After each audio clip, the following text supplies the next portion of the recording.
ആശാ വർക്കർമാർക്ക് കേന്ദ്ര സർക്കാർ വിഹിതം കൃത്യമായി നൽകിയിട്ടുണ്ട് എന്നൊരു പ്രതികരണം വരികയാണ് ബി.ജെ.പി നേതാവ് അനിൽ ആന്റണിയുടെ ഭാഗത്ത് നിന്ന്. 913 കോടി 25 ലക്ഷമാണ് കേന്ദ്രം നൽകേണ്ടത്. അതിലും കൂടുതലായി 938.80 കോടി നൽകിയെന്നാണ് അനിൽ ആന്റണി പറയുന്നത്.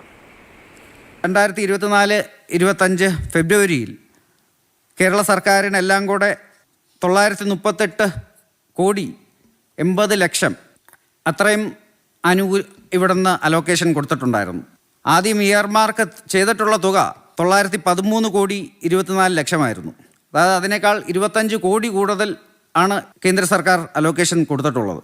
അത് കഴിഞ്ഞ് അഞ്ചാമത്തെ ഒരു അലോക്കേഷൻ 120 കോടി 45 ലക്ഷം.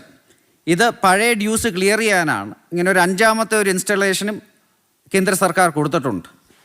കേന്ദ്രത്തിൽ നിന്നുള്ള എല്ലാ വിഹിതങ്ങളും വളരെ കൃത്യമായി തന്നെ ഇവിടെ കേന്ദ്ര സർക്കാർ കൊടുക്കുന്നുണ്ട്.